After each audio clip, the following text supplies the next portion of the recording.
আসসালামু আলাইকুম সুপ্রিয় একাদশ শ্রেণীর শিক্ষার্থীবৃন্দ, আশা করি সবাই ভালো আছো। তোমাদের সামনে অনেক দিন পরে রসায়ন দ্বিতীয় পত্রের একটি লেকচার নিয়ে উপস্থিত হলাম। ইতিমধ্যে তোমরা অর্ধবার্ষিক পরীক্ষার সিলেবাস পেয়ে গিয়েছো এবং তোমরা জানো যে জানুয়ারির মাঝামাঝি সময়ে তোমাদের অর্ধবার্ষিক পরীক্ষা অনুষ্ঠিত হবে। তোমাদের কিছুদিন আগে যে টিউটোরিয়াল পরীক্ষাটি হয়েছে সেই টিউটোরিয়াল পরীক্ষার 20% নাম্বার এই অর্ধবার্ষিক পরীক্ষায় যোগ হবে।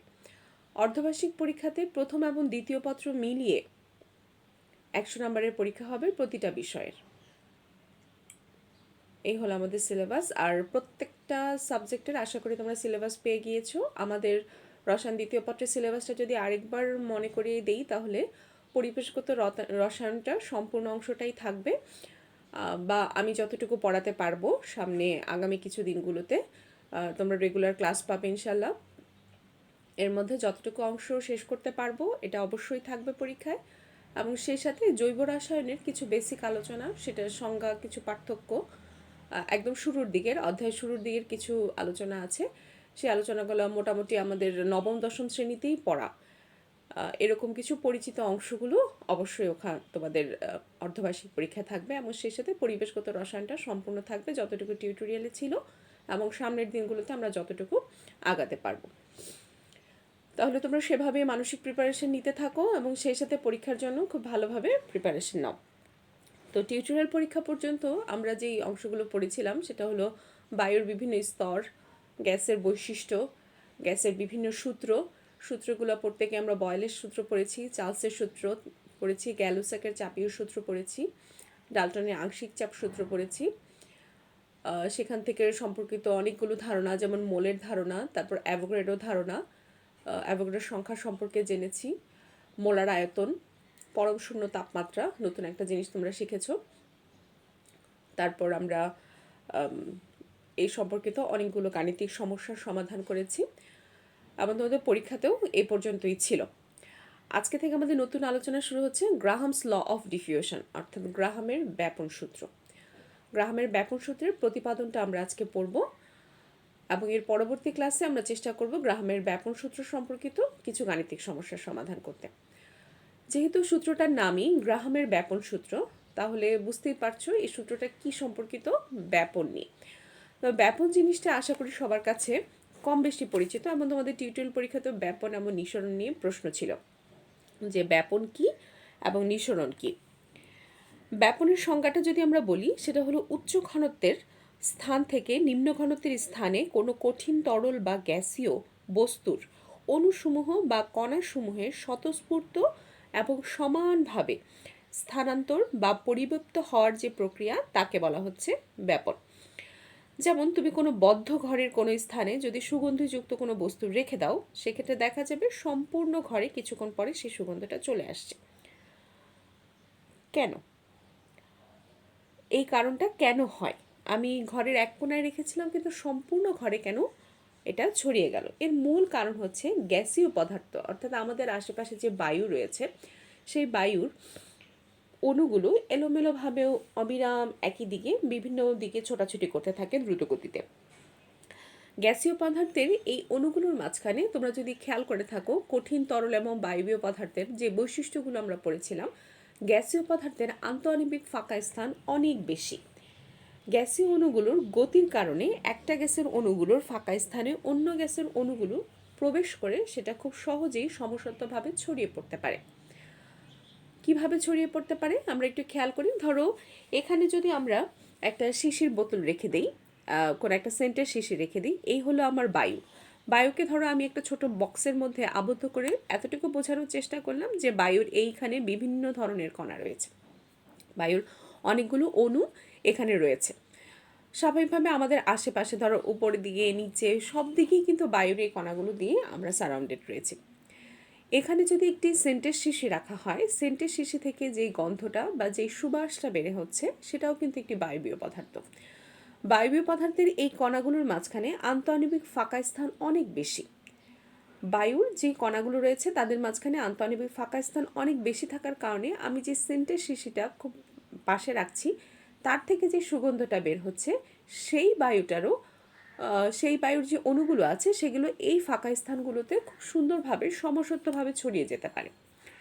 যখন এই এই দুইটা কণা দেখতে পাচ্ছ যে এখানে একটা কণা আছে এবং এখানে একটা কণা আছে, এই দুইটা কণার মাঝখানে যখন একটা সুগন্ধযুক্ত কণা চলে আসবে, তাহলে স্বাভাবিকভাবে তার সুগন্ধটা পার্শ্ববর্তী দুটি কণার মাঝখানে ছড়িয়ে পড়বে এবং সেই দুটি কণা পাশের দুটি কণাকে এভাবে করে সম্পূর্ণ বায়ুটা আস্তে আস্তে সুগন্ধি গ্যাসের বায়ুতে পরিণত হবে। এর মূল কারণ হচ্ছে গ্যাসের অণুগুলোর যে ফাঁকা স্থানগুলো রয়েছে, ফাঁকা স্থানগুলো অনেক বেশি, এ কারণে অন্য গ্যাসের অণুগুলো খুব সহজে ছড়িয়ে পড়তে পারে। দেখা যায় যদি এই বায়ুর যেই তলটাকে যদি আমি একটা দেয়াল দিয়ে বিভক্ত করি এবং সেখানে যদি সছিদ্র কোনো দেয়াল থাকে, যেখানে ছিদ্র থাকে, তাহলে দেখা যায় গ্যাসীয় পদার্থের অণুগুলো সেই সূক্ষ্ম ছিদ্র দিয়ে বের হয়ে আসে এবং এই অংশটাও আস্তে আস্তে সুগন্ধি দিয়ে ভরে যায় এবং খুব আস্তে করে হলেও বা গন্ধের তীব্রতা হতেও কিছুটা হয়তো কমে যেতে পারে, যে এখানে গন্ধের তীব্রতা যতটা বেশি ছিল এখানে হয়তো তীব্রতাটা কম, কারণ সছিদ্র দেয়াল দিয়ে যখন এদিকে আসছে তখন কিছু পরিমাণ অণু আসছে, সবগুলো অণু আসছে না। তাহলে দেখা যায় এখানে আমরা গন্ধের তীব্রতা কিছুটা কম পাবো, কিন্তু তারপরও আমরা পাবো, এবং এটা সম্ভব হয়েছে শুধুমাত্র ব্যাপনের কারণে। এবং ব্যাপনের একটা পয়েন্ট সবসময় মনে রাখবে, সেটা হলো উচ্চ ঘনত্বের স্থান থেকে নিম্ন ঘনত্বের স্থানের দিকে যাবে। অনেক সময় সংজ্ঞা লিখতে গিয়ে তোমরা ভুল করে লিখে ফেলো যে নিম্ন ঘনত্বের স্থান থেকে উচ্চ ঘনত্বের স্থান, এই সংজ্ঞাটার ক্ষেত্রে একটু খেয়াল করবে তোমরা। অপরদিকে নিঃসরণ সম্পর্কে যদি আমরা বলি, নিঃসরণ জিনিসটা কি? নিঃসরণ হচ্ছে আমি একটা বেলুনে যদি একদম বেলুন সম্পূর্ণ বেলুনটা ফুলিয়ে এর মধ্যে পানি ভরে রাখি, তাহলে যেটা হচ্ছে খুব অল্প একটা জায়গায় অনেক বেশি পানি আমি খুব প্রচণ্ড বায়ুর চাপে কিন্তু ভরে রেখেছি, ওখানে এতটুকু পানি থাকার কথা ছিল না, কিন্তু সেটা আয়তনটা, যেহেতু এটা বেলুন ইলাস্টিক হওয়ার কারণে, সেটাকে ফোলানোর কারণে সেটার আয়তন বেড়েছে এবং সেই অল্প আয়তনের জায়গাটা ফুলে বেশি হওয়ার কারণে সেখানে আমি পানি রাখতে পেরেছি। এখন যদি ছোট্ট একটা সুই দিয়ে ফুটো করে দেওয়া হয়, তাহলে সবগুলো পানি খুব সজোরে ওই ছোট্ট ছিদ্র দিয়ে খুব সজোরে বের হয়ে আসার চেষ্টা করবে, এবং বাইরে কিন্তু পানির ঘনত্বটা কম এবং বেলুনের ভেতরে কিন্তু পানির ঘনত্ব ছিল অনেক বেশি। সজোরে কোনো ছিদ্রপথে উচ্চ ঘনত্বের স্থান থেকে নিম্ন ঘনত্বের স্থানে কোনো বস্তুর একমুখী বের হয়ে যাওয়ার যে প্রক্রিয়াটা, সেটাকে বলা হচ্ছে নিঃসরণ বা অনুব্যাপন। এবং ব্যাপন এবং নিঃসরণের একটা সূক্ষ্ম পার্থক্য হচ্ছে এবং সূক্ষ্ম মিল যেটা, সেটা হচ্ছে উচ্চ ঘনত্বের স্থান থেকে নিম্ন ঘনত্বের স্থানের দিকে তো অবশ্যই যাবে, এবং অবশ্যই এখানে একটা বাহ্যিক চাপ থাকবে, বাইরের একটা চাপের প্রভাব থাকে, বাইরে যে বায়ুটা আছে সে বায়ুর চাপ অনুভব করবে এবং এটা একমুখী একটা প্রক্রিয়া হবে। ব্যাপনের ক্ষেত্রে তোমরা দেখো বিভিন্ন দিক দিয়ে ব্যাপনটা হতে পারে, কারণ আমরা বায়ুর কণা দিয়ে যেহেতু আমরা সবাই সারাউন্ডেড, আমাদের আশেপাশে শুধু বায়ু রয়েছে, সেক্ষেত্রে দেখা যায় যেহেতু বায়ুর কণা দিয়ে আমরা উপর নিচ সব দিক দিয়ে সারাউন্ডেড, এ কারণে দেখা যায় যে আমাদের সব দিকেই ব্যাপনটা সম্পন্ন হয়ে থাকে। কিন্তু যখন নিঃসরণ হচ্ছে কোনো একটা জায়গা থেকে সজোরে একটা ছিদ্র পথে, এবং সেটা সরু ছিদ্র পথে যখন কোনো কিছু বের হয়ে আসছে, সেটা গ্যাস হতে পারে, যে সিলিন্ডারের কোনো একটা লিকেজের কারণে সেখান থেকে সজোরে যে গ্যাস বের হয়ে যাচ্ছে, সেটা কিন্তু নিঃসরণ প্রক্রিয়া। এবং সেই সাথে ধরো বেলুনের বাতাস বের হয়ে যাওয়া, বেলুন ফুটে যাওয়া, সেটাও কিন্তু একটি নিঃসরণ প্রক্রিয়া। এবং সেটা দেখা যায় বাইরে যে উচ্চ চাপ, বাইরে কিন্তু বায়ুর চাপ অনেক বেশি, বাইরের উচ্চ চাপের কারণে পাত্রের সরু ছিদ্রপথ দিয়ে কোনো গ্যাসের সজোরে একমুখে বের হয়ে যাওয়ার যে প্রক্রিয়াটাকে, সেটাকে বলা হচ্ছে নিঃসরণ বা অনুব্যাপন। আমরা ব্যাপন এবং নিঃসরণের সংজ্ঞাটা একটু বুঝলাম, আমরা একটু পার্থক্যটাও দেখিনি। ব্যাপন এবং নিঃসরণের পার্থক্য লেখার সময় তোমাদের কাছে আমার সবসময় একটা সাজেশন থাকবে, ক্লাসেও আমি সবসময় সবাইকেই বলি, পার্থক্য লিখতে গেলে তোমরা সবসময় 3টা কলাম করবে। একটা কলামে তুমি কি বৈশিষ্ট্যের উপর ভিত্তি করে পার্থক্যটি লিখছো সেই বৈশিষ্ট্যগুলো লিখবে, এবং আরেকটা কলামে তুমি তোমার পার্থক্যের কথাগুলো লিখবে। এবং সেক্ষেত্রে দেখা যায় পরীক্ষার সময় তোমার পার্থক্যের যে কথাগুলো আছে সেগুলো একটু অনেকটা কমিয়ে তুমি লিখতে পারো, কারণ বৈশিষ্ট্যের কথাটা এখানে বলার কারণে শিক্ষক কিন্তু খুব ভালোভাবেই বুঝে যাচ্ছেন তুমি আসলে এখানে কি বলতে চাচ্ছ। তাহলে দেখা যায় তখন ব্যাপন নিঃসরণের এখানের অনেকগুলো কথা তুমি একটু কথাগুলোকে নিজের মতো একটু কমিয়ে নিয়ে অল্প কথায় কিন্তু কথাগুলো শেষ করে দিতে পারো। একটা কলাম বেশি করার কারণে অনেকগুলো কথা কমে যায় এবং যেটা দেখতে সুন্দর দেখা যায় যে আমি আসলে কি বৈশিষ্ট্যের উপর কথা বলতে চাচ্ছি। যেমন ব্যাপন নিঃসরণের সংজ্ঞার ক্ষেত্রে দেখো, আমরা প্রথম যেই পার্থক্যটা আছে সেটা সংজ্ঞা দিয়ে দেওয়া হয়েছে, দ্বিতীয় পার্থক্যটা দেওয়া হয়েছে উদাহরণ দিয়ে, তৃতীয় পার্থক্য দেওয়া হয়েছে যে কেন হচ্ছে। দেখো, পদার্থের কণা বা অণুসমূহের ইতস্তত বা স্বতঃস্ফূর্ত চলাচলের কারণেই ব্যাপন প্রক্রিয়া ঘটে, আর গ্যাস পাত্রের ভেতর এবং বাহিরে বায়ুর যেই চাপের পার্থক্য তার কারণে ঘটে। প্রক্রিয়ার প্রকৃতি কেমন হয় সেটা সমবায়ু চাপে অণুসমূহের স্বতঃস্ফূর্ত প্রক্রিয়া হয়, এবং সবসময় মনে রাখবে ব্যাপন কিন্তু কোনো চাপের প্রভাবে হচ্ছে না, এটা সম্পূর্ণভাবে একটা স্বতঃস্ফূর্ত প্রক্রিয়া বায়ুর। আর নিঃসরণ যেটা, সেটা অধিক চাপের কারণে এবং গ্যাসের অণু দ্রুত চলনের কারণে হচ্ছে। বায়ুর চাপ, ব্যাপনের বেলায় গ্যাস পাত্রের ভেতরে এবং বাহিরে বায়ুর চাপ একই রকম থাকে, আর নিঃসরণের ক্ষেত্রে গ্যাস পাত্রের ভেতরে অনেক বেশি চাপ থাকে, অল্প চাপে অনেক বেশি জিনিস ওখানে থাকে এবং বাইরে বায়ুর চাপটা কম থাকে। এই হলো ব্যাপন এবং নিঃসরণের পার্থক্য। গ্রাহামের ব্যাপন সূত্র পড়ার আগে আমরা একটু জেনে নিলাম যে ব্যাপন কি, নিঃসরণ কি, ব্যাপন কেন হয়, গ্যাসের ব্যাপনের কারণ কি, ব্যাপন এবং নিঃসরণের পার্থক্য। এখন আমরা গ্রাহামের ব্যাপন সূত্রের প্রতিপাদনে চলে যাচ্ছি। গ্রাহামের ব্যাপন সূত্রের গাণিতিক প্রকাশটা যদি দেখি, সেটা হচ্ছে আর সমানুপাত 1/√d অথবা আর সমানুপাত 1/√m। এখানে আর কি এবং ডি কি? আর হচ্ছে নিঃসরণ বা ব্যাপনের হার, এবং যে গ্যাসটি ব্যাপিত হচ্ছে সেই গ্যাসের ঘনত্ব হচ্ছে ডি, এবং সেই গ্যাসের আণবিক ভর হচ্ছে এম। সূত্রের বিবৃতিটা তোমরা যদি একটু খেয়াল করো, সেখানে লেখা আছে যে স্থির চাপে এবং স্থির তাপমাত্রায়। আমরা যে গ্যাসের সূত্রগুলো পড়েছিলাম, বয়েলের সূত্র, চার্লসের সূত্র, সেখানে কোনো না কোনো একটা প্যারামিটারকে আমাদেরকে স্থির রাখতে হয়েছে। এখানে দুইটা প্যারামিটার স্থির, অর্থাৎ চাপ এবং তাপ দুটাই স্থির থাকবে। এই অবস্থায় কোনো গ্যাসের ব্যাপনের হারকে প্রকাশ করা হচ্ছে আর দিয়ে, অর্থাৎ রেট অফ ডিফিউশন প্রকাশ করা হচ্ছে ছোট হাতের আর দিয়ে, ব্যাপনের হার প্রকাশ করা হচ্ছে আর দিয়ে। তাহলে স্থির তাপমাত্রায় কোনো গ্যাসের ব্যাপনের হার ওই গ্যাসের, যে গ্যাসটা ব্যাপিত হচ্ছে সেই গ্যাসের মোলার ভর, অর্থাৎ মোলার ভর এর বর্গমূলের ব্যস্তানুপাতে পরিণত হয়। অথবা স্থির তাপমাত্রা ও চাপে কোনো গ্যাসের ব্যাপন হার ওই গ্যাসের ঘনত্বের বর্গমূলে পরিণত হয়। অর্থাৎ ঘনত্ব এবং মোলারিটির যেই সম্পর্কটা, সেটা হচ্ছে ইকুয়াল সম্পর্ক, অর্থাৎ সমানুপাতিক সম্পর্ক, এবং আমাদের এই সূত্রটাকে দুইভাবেই লেখা যায়। আমি ব্যাপন হারের সাথে গ্যাসের ঘনত্বের সম্পর্ক দিয়েও বলতে পারি, আবার ব্যাপন হারের সাথে মোলার আয়তনের সম্পর্ক দিয়েও বলতে পারি গ্যাসটাকে। এবং তোমরা হাজারীনাগের বই এবং অক্ষরপত্রের বই দুটাতেই দুই ধরনের ব্যাখ্যা পাবে। অর্থাৎ হাজারীনাগের বইয়ে সম্ভবত মোলারিটি দিয়ে প্রকাশটা দেওয়া হয়েছে, আর অক্ষরপত্রের বইয়ে দেওয়া হয়েছে তোমাদের ঘনমাত্রা দিয়ে। এখন তোমরা যেভাবেই লিখো সেটাতে কোনো সমস্যা নেই। এবং তোমরা খেয়াল করবে দুটা বইতেই, নতুন বইটা আসলে আমার কাছে হাতের কাছে নেই, তোমাদের কাছে যে বইটা আছে, যদি কনফিউশন থাকে তাহলে তোমরা একটু দূর করে নিবে যে গ্রাহামের সূত্রটা আসলে কত সালে দেওয়া হয়েছিল। অক্ষরপত্রের বইয়ে বলা হয়েছে 1829 খ্রিস্টাব্দে গ্রাহাম এই সূত্রটা দিয়েছিলেন, আর হাজারীনাগের বলা হয়েছে 1846 খ্রিস্টাব্দে উনি এই সূত্রটা প্রদান করেন। তো সালের একটু যেহেতু দুইটা বই দুই ধরনের সাল রাখা আছে, তা আমরা অবজেক্টিভের সময় এই জিনিসটা একটু খেয়াল করব। উত্তর দেওয়ার সময় যদি দুটা জিনিসই অপশানে থাকে, দুটা উত্তরই তোমাদের দিতে হবে, যেহেতু দুটা বইয়ে দুই ধরনের ইনফরমেশান দেওয়া আছে।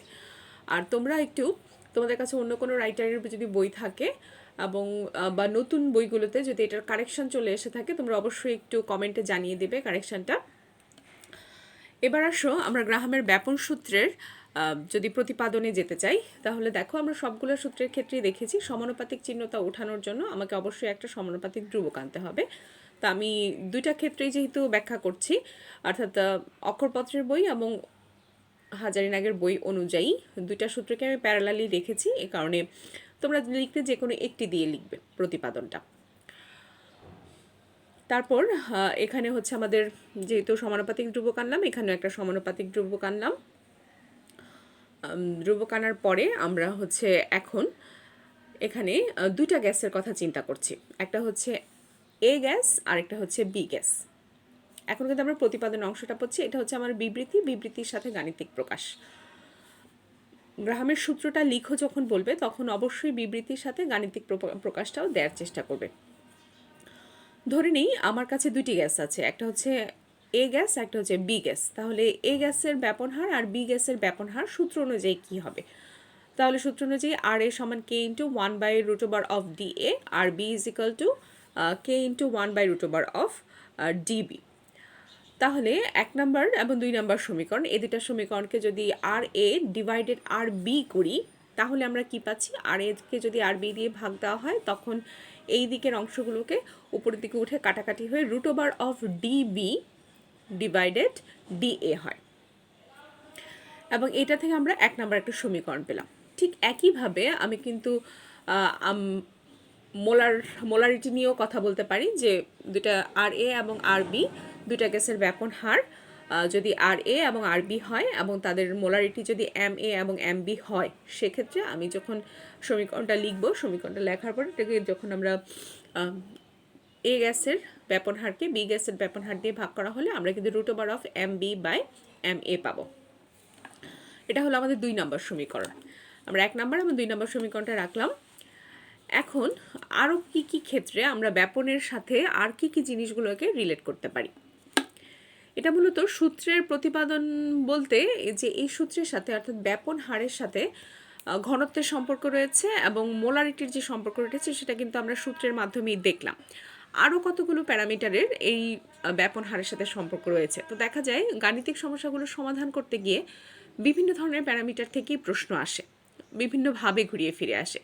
সবসময় যে এমন হবে যে কোনো গ্যাসের ঘনত্ব দেওয়া আছে, ব্যাপন হার বের করতে বলা হয়েছে, অথবা ব্যাপন হার দেওয়া আছে ঘনত্ব বের করতে বলা হয়েছে, বা ব্যাপন হার দেওয়া আছে মোলার আয়তন কত হবে সেটা নিয়ে কথা বলা হয়েছে, অন্য জিনিসগুলোকে নিয়েও হাইলাইট করা হয়ে থাকে। এ কারণে আমরা সবগুলো জিনিসগুলোকে একসাথে সমন্বয় করে আমরা একটা সূত্রে যাব, যেই সূত্রটা থেকে আমাদের মনে রাখতে সুবিধা হবে যে আসলে ব্যাপন হার কোন কোন জিনিসের উপর আসলে নির্ভরশীল এবং সেটা কখন ব্যস্তানুপাতে নির্ভরশীল করছে আর কখন সমানুপাতে নির্ভর করছে। এখন যদি মনে করা হয় যে একটা নির্দিষ্ট সময় টি, আমরা একটা সময় ধরে নিচ্ছি, একটা নির্দিষ্ট সময় টি এ কোনো ছিদ্র দিয়ে অতিক্রান্ত গ্যাস দুটোর আয়তন, অর্থাৎ একটা নির্দিষ্ট সময় টিতে যদি কোনো একটা ছিদ্রপথে অতিক্রান্ত গ্যাস দুটোর আয়তন VA এবং VB হয়, সেক্ষেত্রে ব্যাপনের হার অর্থাৎ ব্যাপন হার সমান হচ্ছে আমার আয়তন ডিভাইডেড সময়। ব্যাপন হার সমান আয়তন ডিভাইডেড সময়। তাহলে একটা BA গ্যাসের জন্য VA ডিভাইডেড T আর RB গ্যাসের জন্য হচ্ছে VB ডিভাইডেড T। তাহলে এখানেও ঠিক A গ্যাসের ব্যাপন হারকে যদি বি গ্যাসের ব্যাপন হার দিয়ে আমরা ভাগ করি তাহলে আমরা পাচ্ছি RA divided RB is equal two VA divided VB। এখানে আমরা 3 নম্বর সমীকরণ মার্ক করলাম। আবার যদি বলি আবার একই ছিদ্রের মধ্য দিয়ে, অর্থাৎ ছিদ্রটা একই থাকলো, ওখানে বলা হয়েছিল যে টি সময়ে ছিদ্র দিয়ে দুইটা গ্যাসের অতিক্রম। দেখা যায় যে একই ছিদ্রপথে গ্যাস দুটি একটা নির্দিষ্ট আয়তন বিশিষ্ট যে ভি গ্যাসের ব্যাপনের সময়, এখন আমরা হিসাব করছি সময়, আমরা এখানে হিসাব করেছিলাম কি পরিমাণ বের হচ্ছে, এখন আমরা বলছি যে একটা ছিদ্রের মধ্যে দিয়ে গ্যাস দুটির একটা নির্দিষ্ট পরিমাণ ভি গ্যাসের আয়তনের যে ব্যাপনটা হচ্ছে, সেই ব্যাপনের সময়টা যদি এ গ্যাসের জন্য TA হয় এবং বি গ্যাসের জন্য যদি TB হয়, সেক্ষেত্রে তখন কিভাবে হবে? তখন আমরা আয়তনকে আর AB দিয়ে মার্ক করব না, আমরা তখন সময়টাকে AB দিয়ে মার্ক করব।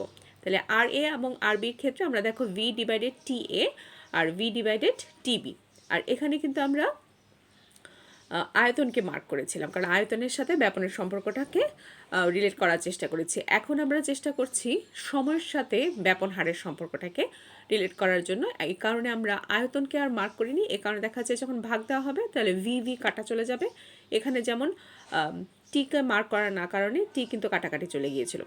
তাহলে RA ডিভাইডেড RB যদি আমরা করি তাহলে পাচ্ছি TB ডিভাইডেড TA। এই যে 4টা সমীকরণ আমরা পেলাম, যে ঘনত্ব সম্পর্কিত, তারপর হচ্ছে আমাদের সমীকরণ 2 ছিল মোলারিটি সম্পর্কিত, সমীকরণ 3 হচ্ছে আয়তন সম্পর্কিত, আমি সমীকরণ 4 হচ্ছে সময় সম্পর্কিত। এই 4টা সমীকরণকে যদি আমি একটু প্যারালালি লিখি তাহলে যেটা দেখা যায় যে দুইটা গ্যাসের ব্যাপন হার যখন আমরা হিসাব করতে চাই তখন আর এ ডিভাইডেড আর বি যদি হয় সেক্ষেত্রে root over of DB divided DA, অর্থাৎ দ্বিতীয় গ্যাসের ঘনত্ব ডিভাইডেড হচ্ছে প্রথম গ্যাসের ঘনত্ব।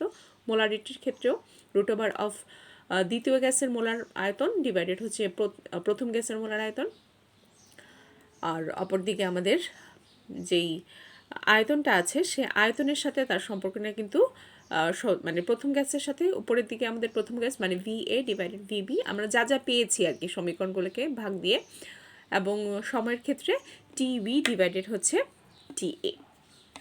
এই হলো আমাদের মোটামুটি যে সমীকরণটা আমরা প্রতিপাদন করতে চেয়েছিলাম। এই সমীকরণটাই আমাদের একটু মনে রাখতে হবে খুব ভালোভাবে, কারণ সবসময় অঙ্ক আসলে দুইটা গ্যাসের তুলনা দিয়েই আসলে অঙ্কটা আসে। সেক্ষেত্রে তখন কোন গ্যাসের ব্যাপন হারটাকে আমরা প্রথমে ধরবো সেই হিসাবে ধরো ঘনত্ব সম্পর্কিত আসলো, তখন সেখানে আমরা কিভাবে এই সূত্রটাতে আমরা আসলাম সেটা আমাদের আগে থেকে একটু জানা প্রয়োজন। এবং কখনো সময়ের সাথে মিলিয়ে বলা হয়, কখনো আয়তন দিয়ে বলা হয়, কখনো ব্যাপন হারকে মোলারিটির সাথে রিলেট করা হয়, কখনো ব্যাপন হারকে ঘনত্বের সাথে রিলেট করা হয়। তা বিভিন্নভাবে যখন রিলেট করা হয় তখন দেখা যায় সূত্রগুলোকে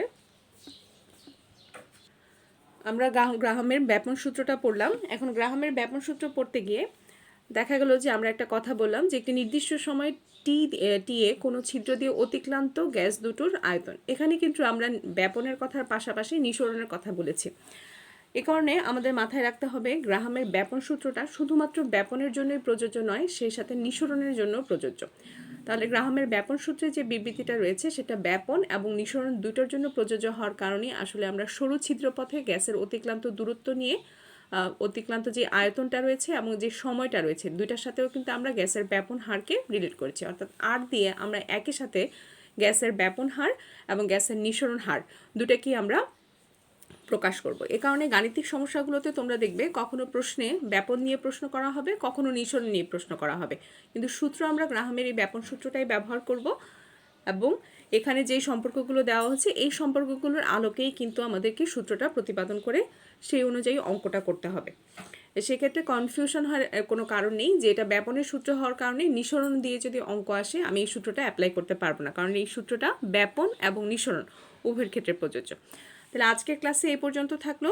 আগামী ক্লাসে আমরা গ্রাহামের ব্যাপন সূত্রের কিছু গাণিতিক সমস্যার সমাধান করব। ধন্যবাদ সবাইকে ক্লাসের সাথে থাকার জন্য। আসসালামু আলাইকুম।